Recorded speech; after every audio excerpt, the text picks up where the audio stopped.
मनसेमध्ये mission टायगरचा प्रयत्न, मनसे नेते पदाधिकाऱ्यांना गळाला लावण्याचा शिवसेनेचा प्रयत्न, उदय सामंतांना बोलावून घेत राज ठाकरेंनी टोचले कान, सूत्रांची लोकशाही मराठीला माहिती।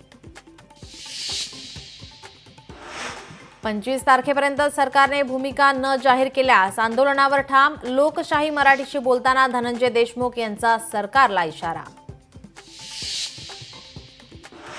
हे प्रकरण 100% फास्ट ट्रॅकवर चालणार, भाजप आमदार सुरेश धस यांचा दावा।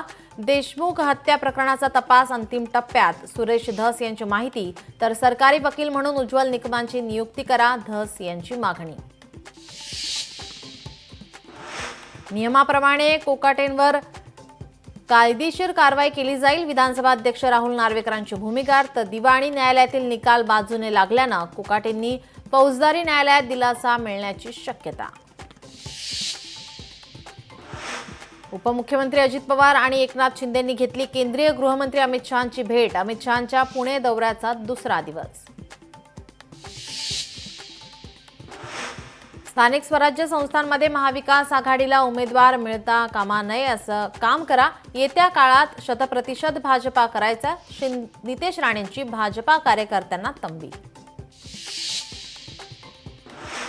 सकल हिंदू समाजाच्या मोर्चा आधीच नाशिकमध्ये अनधिकृत धार्मिक स्थळांवर कारवाई, मोठ्या प्रमाणात पोलीस बंदोबस्त, महंत सुधीरदासांसह कार्यकर्ते ताब्यात। कोल्हापूरमध्ये बनावट नोटांच्या कारखान्यावर पोलिसांचा छापा, हाँगकाँगमधील महागडा कागदासह 50 रुपये, 200 रुपये आणि 500 रुपयांच्या बनावट नोटा जप्त, दोघांना अटक। चीनमध्ये सापडला नवा कोरोना व्हायरस, धडकी भरवणारी माहिती समोर, जनावरांमधून माणसांमध्ये होतो संसर्ग।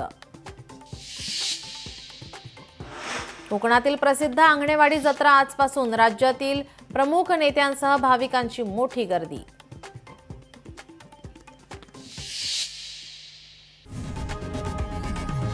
लोकशाही मराठी ऐका, पहा, जागरूक रहा।